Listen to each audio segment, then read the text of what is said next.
Olá a todos, eu me chamo Sandra e sou colaboradora e frequentadora da Irmandade Espírita Amigos da Paz e também do Centro Espírita Zilda Gama.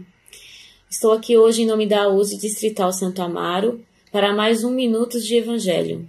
Programa esse instituído pela USE logo após o advento da pandemia que estamos vivendo, para que pudéssemos continuar dando continuidade aos nossos encontros, às nossas reflexões sobre o Evangelho de Jesus e sobre a doutrina espírita, que é tão esclarecedora e tão consoladora, ainda mais num momento como esse, de tanta adversidade, né?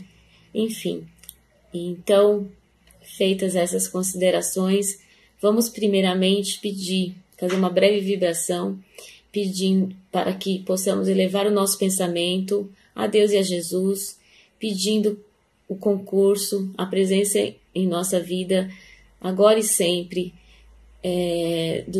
dos anjos de Deus, dos amigos espirituais, para que sejamos sempre em boa companhia espiritual, para que tenhamos sempre bons pensamentos e sentimentos e assim possamos fazer as melhores reflexões e as melhores escolhas para a nossa vida. Que assim seja. Então, a lição que a gente vai refletir hoje, um pouco mais, já que costumamos repetir muitas vezes as mensagens, né, os ensinamentos de Jesus, e olha que já fazem muitos anos, né, e a gente ainda custa em aprender muitas vezes essas lições. Por isso que estamos aqui hoje, provavelmente repetindo mais uma dessas lições, porque enquanto a gente não aprende, a gente tem que fazer a prova de novo, né? Então o capítulo que nós vamos refletir um pouco é o capítulo 16 do Evangelho segundo o Espiritismo, servir a Deus e a Mamon. E logo de cara me surge uma questão, na verdade era uma questão para mim, acredito que para muitos de vocês, né, para muitos de nós foi uma questão, que é a palavra Mamon, para a gente ficar mais fácil, né, a nossa reflexão. Então, a palavra mamon é um termo em aramaico, de origem hebraica, que significava dinheiro, significava cobiça e riquezas, né? Significa, né? E ele foi tão usado, né, antigamente, mesmo antes de Jesus Cristo, que ele era uma entidade que virou uma entidade, né? De tanto que ele foi pronunciado, embora ele não seja uma divindade, como também algumas vezes foi colocado como tal, porque não existe nenhum Deus com esse nome Mamon. Mamon realmente significa dinheiro e riquezas. Então, será que a gente pode servir a Deus e a Mamon? Ou seja, servir a Deus e as riquezas? É isso que nós vamos falar aqui hoje.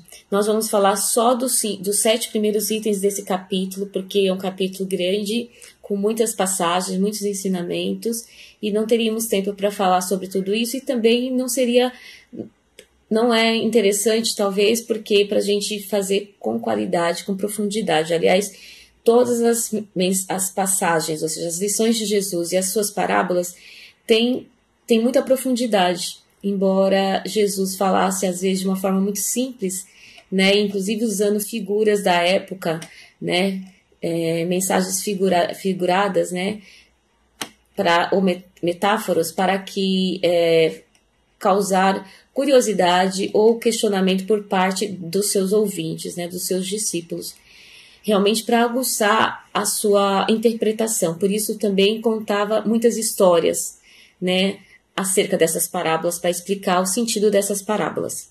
Então, a gente não vai ler todos os itens, a gente vai tentar explicar um pouco de cada um deles, o significado principal da parábola, do ensinamento, né? E para chegar ao final, concluirmos com uma moral da história, né? Com um sentido mínimo do que Jesus queria ensinar sobre essa questão. Então, nós vamos falar, logo no item 1 desse capítulo 16, tem um subtítulo, Salvação dos ricos, né? Porque a preocupação de salvar os ricos, né? Sendo que todos nós precisamos de salvação, né? Porque a pergunta, que na verdade no título não está como pergunta, mas aí eu coloco a pergunta, porque a pergunta é muitas vezes uma forma da gente se aprofundar e se aprofundar e interpretar as coisas. Tipo, será que possamos servir a Deus e a Mamon? Né? Então, nesse primeiro item que está no Evangelho de Lucas, aliás, a maioria das passagens desse capítulo está no Evangelho de Lucas, né? Algumas coisas também de Marcos e Mateus, mas é um capítulo, não falei ainda, ele é muito rebuscado, ou seja, com muitos exemplos, ou seja, dada a preocupação de Jesus em explicar, né? Contando essas histórias, essas parábolas, fazendo essas metáforas, explicar a importância das coisas que ele lecionava, que ele ensinava, porque na verdade em muitas outras oportunidades do Evangelho ele também faz de forma rebuscada, com muitos exemplos. Bom, sobre a salvação dos ricos, tem a parábola que diz assim, ou a passagem, né? Porque nem sempre é uma metáfora, né? Mas nenhum servo pode servir a dois senhores, né? Nesse caso porque ou há de aborrecer um e amar ao outro, ou há de entregar-se a um e não fazer caso do outro. Vós não podeis servir a Deus e às riquezas. Aqui já está, Jesus está pontuando que não poderemos servir a Deus e às riquezas. Mas por quê? Porque provavelmente se servirmos a Deus não teremos tanto tempo para dar as riquezas. Mas a riqueza, como nós sabemos, não é uma entidade, uma divindade propriamente dita, né? Mas a gente vai entender no decorrer desse estudo por que dessas colocações, né? Que eu sei que muitos de vocês conhecem, e até a gente sabe o porquê mais ou menos disso, porque graças a Deus já estudamos muitas vezes essas lições de Jesus, mas vamos nos aprofundar ainda mais. Então, mais adiante ele também fala, em verdade vos digo que um rico dificultosamente entrará no reino dos céus. Ainda digo mais, que mais fácil é passar um camelo, na verdade um cabo, porque em hebraico camelo significava cabo, pelo fundo, ou seja, pelo buraco de uma agulha, do que um rico entrar no reino dos céus. Também uma passagem de Lucas e de Marcos também. Ou seja, devemos entender que Jesus queria dizer que, embora possamos ter riquezas e até precisamos das riquezas, não deveríamos achar que as riquezas é mais importante do que as coisas morais, as coisas espirituais, porque nós sabemos que não levaremos para o plano espiritual, né, as nossas coisas, as coisas materiais. Né? Ele até deu um exemplo aqui, das pessoas das multidões que o acompanhavam, mas não era necessariamente um dos seus discípulos ou apóstolos, perguntou a Jesus o que ele deveria fazer para conquistar o reino dos céus, nessa primeira passagem, salvação dos ricos. Ele era um homem rico, cheio de posses, mas era um homem que entendia que cumpria os mandamentos da lei de Deus, tipo não roubar, não matar, não cometer falso testemunho. Mas Jesus perguntou, se queres ser perfeito, falou, né, mediante a sua pergunta, se queres ser perfeito, você venda os seus bens e siga-me, né, e segue-me. Este homem rico não tinha condições, muito apegado aos seus bens, não tinha essa qualidade da abnegação, né, então não conseguiu dar importância ou seguir Jesus, né? Continuando com os ensinamentos de Jesus, ainda nesse capítulo, também tem outra passagem de Lucas, onde ele fala, guardai-vos da avareza, dizendo também que devemos nos guardar da avareza e acautelai-nos, porque a vida de cada um não consiste na abundância das coisas que possui. De novo, como eu disse, não consiste nas coisas materiais, né? Podemos, então, também acrescentar aqui que a abundância, vamos entender a abundância de uma forma maior, não uma abundância de coisas materiais, de riqueza, de dinheiro, e sim abundância de alegria, de felicidade, de inteligência. Certamente é isso que consiste, é muito mais importante essas coisas, né? No final falando sobre a avareza é uma pessoa avarenta, por exemplo, é alguém muito apegado a pessoas que acumulam coisas que sequer conseguem usar, coisas que podem apodrecer, né, que podem a traça e a ferrugem, como também tem em algumas escrituras, podem destruí-la. Muitas vezes antes mesmo do nosso falecimento, da nossa passagem, né? Da nossa morte do corpo físico. Então, e muitas vezes a gente tem muito mais do que precisa para viver. E era o caso dessa situação aqui, onde Jesus conta uma outra história. A história também a gente não vai ler toda, mas assim, era um homem avarento que tinha muitas posses, que tinha irmão e não repartia a sua riqueza nem mesmo com seu irmão e familiares, quanto mais com outras pessoas, né, com outros seres, então, de outras formas. Então, ele acumulava bens e tinha uma fazenda, por exemplo, então ele tinha construía mais espaço para acumular mais bens, mais riquezas, e que ele não dava conta de usar. É isso mesmo. Aí, Jesus explicando, né, perguntando, chamando esse homem de Nécio. Nécio, esta noite te virão demandar a tua alma, ou seja, você vai morrer. É quando você falecer, se você fosse morrer. Para quem ficará os bens que tu ajuntastes, né? Ou seja, a gente não, como já falamos, não vamos levar nenhum dos nossos bens, não serão enterrados conosco no nosso falecimento. E para quem ficarão esses bens? Poderão perecer, né? Já que ele não compartilhava, não ajudava, e no caso do avarento, muitas vezes ele nem usa esse dinheiro em proveito próprio, né, para seu benefício ou para o seu desenvolvimento e tudo mais. Então, este é o caso da parábola que diz também, de outra mensagem que diz devemos ajuntar tesouros no céu e não na terra, porque eles perecem, né? Podem ser roubados, e antes mesmo, como eu disse, da gente morrer, eles podem, por alguma outra razão, não ser mais de nossa propriedade, né? Inclusive, no final desse capítulo, tem a instrução dos espíritos, onde tem um subtítulo da verdadeira propriedade, que aí já é a contribuição de muitos outros espíritos, falando sobre, complementando esse ensinamento, né? Bom, logo depois, a gente tem uma passagem muito interessante, eu diria que é a mais bonita desse capítulo, que é Jesus em casa de Zaqueu. Inclusive, tem uma música maravilhosa que foi feita com essa passagem de Jesus, que chama, o nome da música é Faz um Milagre em Mim, né, como Zaqueu. Talvez no final a gente consiga juntar essa canção para vocês verem como ela é bonita, como ela realmente causa emoção na gente. Eu, toda vez que ouço, fico muito emocionada. Mas Jesus em casa de Zaqueu, a história é essa.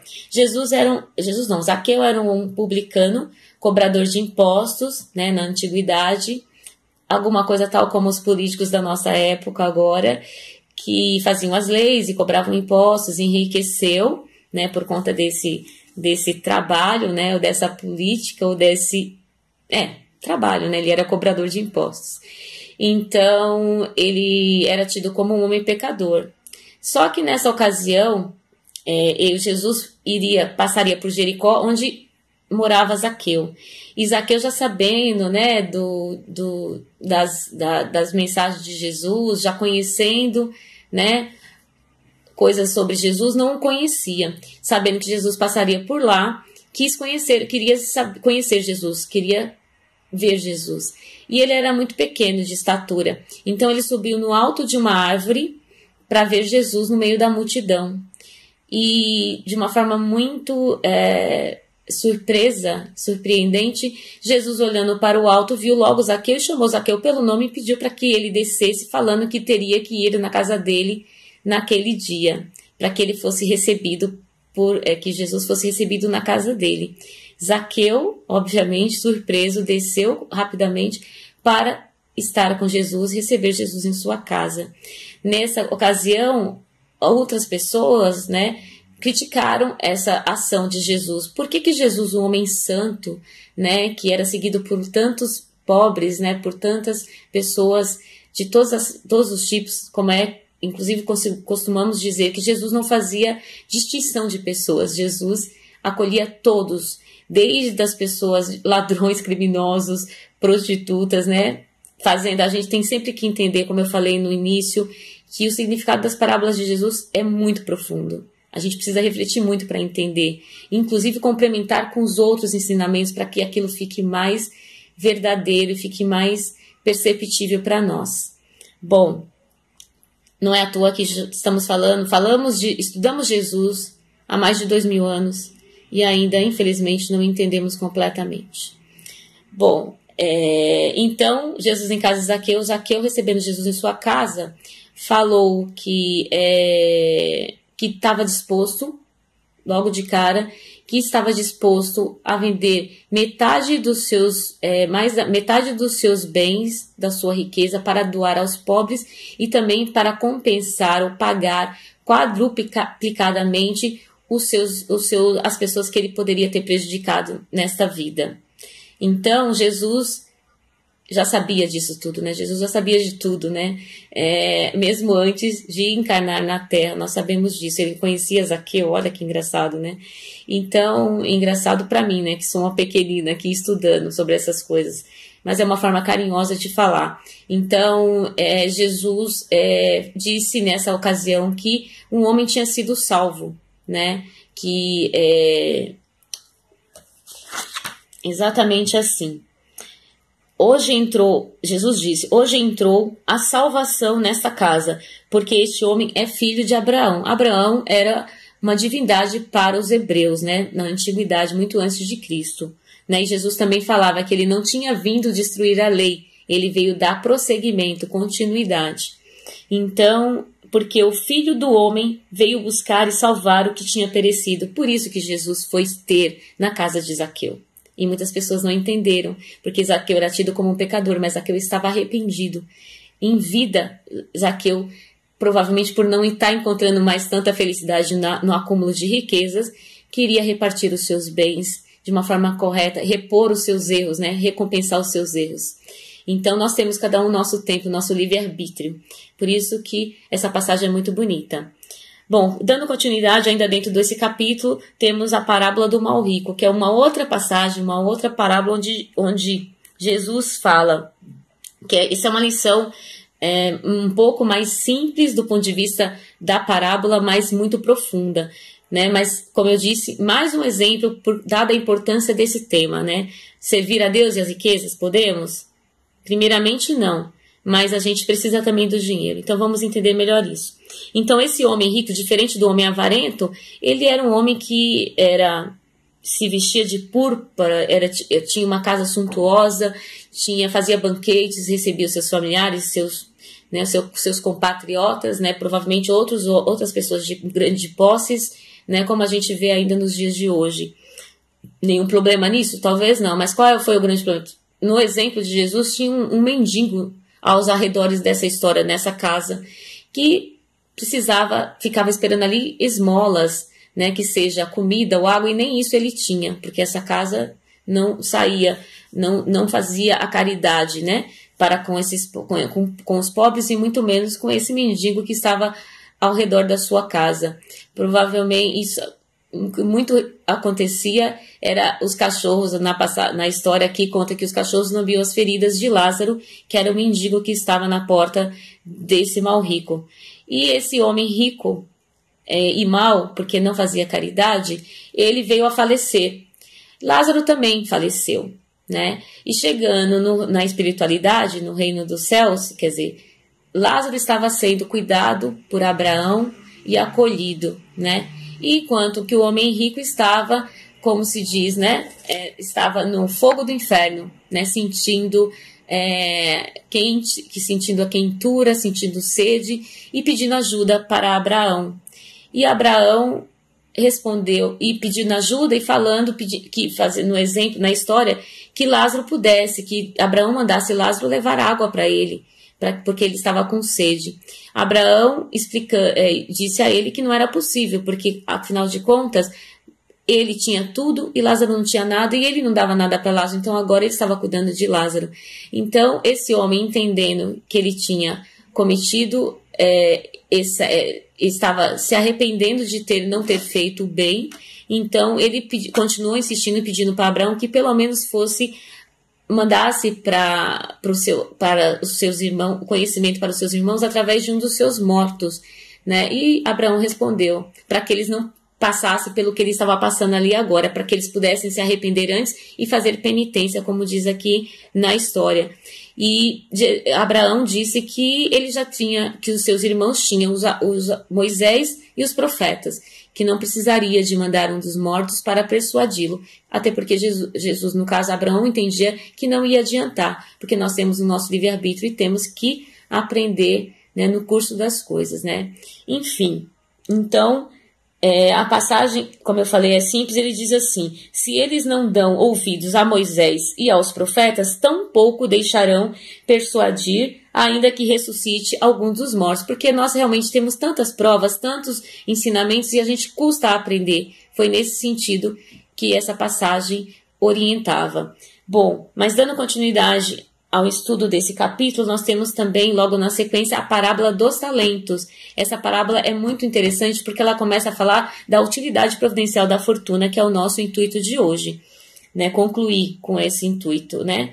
E a parábola dos talentos é aquela passagem onde fala que um servo, aliás, um senhor proprietário de terras ou de negócios, precisou se ausentar e distribuir os talentos, ou seja, as responsabilidades, de acordo com as capacidades dos seus servos. Eu estou falando de uma forma diferente já. Ou seja, ele deu 5 talentos para quem tinha capacidade para cuidar de 5 talentos. Ele deu 2 talentos para quem tinha capacidade de cuidar dos 2 talentos. E deu 1 talento para outro servo que tinha capacidade para cuidar daquele talento, né? Segundo ele imaginava. E por que eu falei da capacidade? Porque aqui a parábola dos talentos, o nome talento significa isso. Algumas pessoas têm mais talento, têm mais entendimento, têm mais inteligência, podendo cuidar de mais coisas, podendo multiplicar esses talentos, podendo desenvolver esses talentos, né? E na passagem dos talentos fala né, quando o Senhor volta e vai ter com seus servos sobre os seus negócios, sobre os talentos, o servo que recebeu 5 talentos já tinha desenvolvido, multiplicado aqueles talentos, né? Tinha cuidado bem dos talentos a ponto de multiplicar, de desenvolver mais, de crescer. Então o servo que recebeu um único talento, ele com tanto receio de não devolver aquele talento, de não saber cuidar daquele talento, ele enterrou o talento, no exemplo, na história contada aqui por Jesus. Enquanto que ele deveria ter aplicado, né, como os demais, ter desenvolvido aquele talento. E aí quando o senhor pergunta para ele, ele fala que sabia que ele era rígido, que ele poderia a palavra que ele usa aqui, que ele tem, que se não semeaste e recolheste, onde não espalhaste, temendo, fui e escondi o teu talento, quer dizer, o teu talento, né? E aí o Senhor falou, servo mau, né? Deverias ter aplicado para que multiplicasse esse talento, né? É lógico que, é por isso que cabe muito o exemplo do salário, né, do pagamento. Ou seja, hoje em dia um trabalhador que não faz o seu trabalho, que não se desenvolve, ele pode perder o que tem. Por isso a questão de que o ensinamento, a parábola final é: a quem tem, mais será dado e terá em abundância, e a quem não tem, e a quem tem pouco poderá perder até o que tem. Parece injusto isso, mas a grande verdade é essa, ou seja, se você trabalha e você se desenvolve, você cresce, você aumenta as suas condições, né, os seus talentos, e fazendo analogia com o salário, você tem mais salário, enquanto mais riquezas, enquanto aqueles que não se desenvolvem, que não fazem o trabalho, eles perdem o seu trabalho, ou seja, perdem o seu salário, perdem o seu talento. Então, é da obrigação do homem se desenvolver. Inclusive, dando continuidade, finalizando, a gente vem logo aqui a utilidade providencial da fortuna, que é o item 7, onde fala que o homem tem como missão trabalhar pelo desenvolvimento do globo. Então, ele tem como missão trabalhar pelo seu desenvolvimento individual e ajudar também no desenvolvimento coletivo, né? Então, o dinheiro, sem dúvida nenhuma, não é uma causa de perdição, porque senão Deus não teria colocado na mão de alguns uma causa só de perdição. A questão está no abuso, né, do uso, na utilidade do dinheiro, a quem abusa desse uso, a quem cega, né, e faz isso só por seu bel prazer, por orgulho e vaidade, né, ou seja, por ilusões, por paixões desnecessárias muitas vezes, entendeu? Então é por isso que é uma prova mais difícil, né, e é muito difícil que um homem rico entre no reino dos céus, como foi dito na primeira passagem. Então essa é a questão. Né? Essa é a moral da história, aonde a gente queria chegar, né? Onde a gente queria concluir, mas sem dúvida nenhuma, tanto esses ensinamentos, esses itens, como tantos outros, que só esse capítulo vai até o item 15, encerra muitas outras questões, muitos outros entendimentos. Por isso que cabe a nós, como falamos no início, essa profundidade, essa reflexão, né? Por isso que a gente repete tanto essas lições, né? Mas eu espero que a gente tenha conseguido plantar uma sementinha e fazer realmente passar uma mensagem positiva sobre esses ensinamentos mais uma vez, que possamos então colocar em prática tudo que a gente aprende sobre Jesus, né? Para a gente começar a ser uma pessoa virtuosa e ter então a salvação ou poder entrar no reino dos céus, né? Ou seja, assim como Zaqueu, estar perto de Jesus, né? Então a gente precisa se arrepender das nossas limitações, dos nossos erros do passado e começar a refazê-los, né? A consertá-los. No caso do capítulo de hoje, usar melhor os nossos talentos, a nossa fortuna, né? Veja bem, tudo isso não significa dizer que a gente não sofre injustiças. Infelizmente, sofremos muitas injustiças. Existem muitas pessoas talentosas que não são bem remuneradas, ou que não são reconhecidas, mas essa questão é outra. Aqui é a gente explicar o porquê da desigualdade das riquezas, que também está nesse capítulo mais adiante, e a utilidade providencial da fortuna, né, para que nós não usemos ela de má forma, né, como muitas vezes fazemos. Enfim, eu gostaria de continuar aqui, eu gostei muito, eu quero agradecer muito, pedir que vocês reconsiderem a minha pequenez, a minha falha, a minha ansiedade. Eu sei que falo muito rápido, mas vamos treinar mais e provavelmente numa próxima oportunidade a gente vai estar melhor falando sobre outros assuntos, enfim, né, e que possamos nos encontrar em breve pessoalmente. Vamos orar muito para que tudo isso que está acontecendo possa passar, assim como diz nosso amigo Chico Xavier, tudo passa, né? E vamos torcer para que nós nos tornemos pessoas melhores, cada vez mais, para sermos um pouco mais felizes, tá ok? Muito obrigada.